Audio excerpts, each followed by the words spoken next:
各位观众朋友，大家好，我是小邓老师。大家好，我是小琴。今天我们摄影棚传过耳边的音乐，一样很特别，很好听耶。真紧哦，大礼拜收听好下自家听是好演节目啊，就会收看得到你制作团队为大家呈现无穷样的客家文化。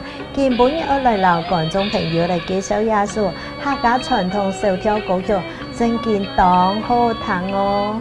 在浩克之家电视学院节目播过的客家传统小调歌曲，真的都好好听哦。客家歌曲係徹切反映生活嘅老上面生活嘅方式啦、風俗習慣，還有所居住嘅地理環境、氣候等等，有當密切嘅關係。早期客家人因為客觀嘅條件嘅限制啊，大部分都帶走山度，冇出丘陵素材，挖苦到耕田也係種茶為生。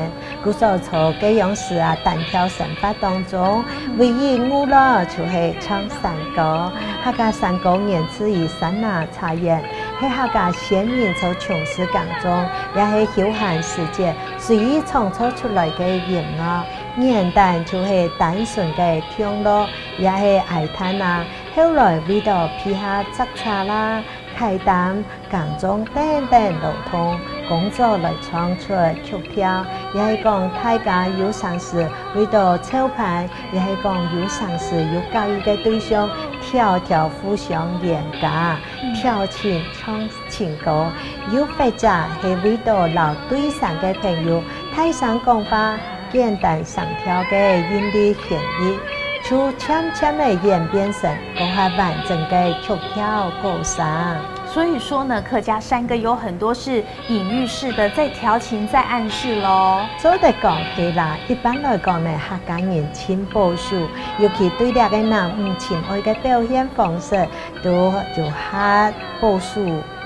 所以就借着唱山歌來表達內心的情感哦。有一句話講啊。花半開最強，花無講太怕，點到為止。我本人有動態嘅想象空間。那節目單元說到這裡啊，老師，我們今天要介紹什麼歌給觀眾朋友分享呢？你好下自家天時好演節目，可以報道一下介紹過客家傳統嘅神態調，還有手調流行歌曲，大部分都係屬於所謂北部嘅山歌。客家山歌也分北部山歌和南部山歌嗎？台灣土種苗地區係客家人嘅大本營，大部分唱啲客家嘅老山歌、山歌子、平板等3種有代表性嘅山歌曲調，係所謂客家嘅山態調。南部地區嘅客家民謠也有所謂嘅四態調，也就係張一派、半山謠。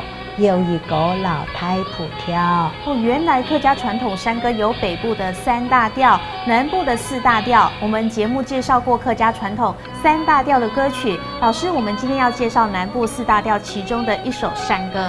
小金正言動聽哦，講嘢出電影，從今本日我來介紹南部嘅4大調，其中嘅藝術嘅山歌就很多。太普調，太普調呢又稱作下南調，也係講閩南山歌調，係嗰片地區嘅山歌哦。一個歌詞係咁樣：山歌唔唱橋唔開，太路唔行上柳台，腳踏柳台高高跌，做地路彎捱唔來，山歌見唱山見橋。三弦來和叫兩手，三弦來合手指橋，十板來搭萬年橋。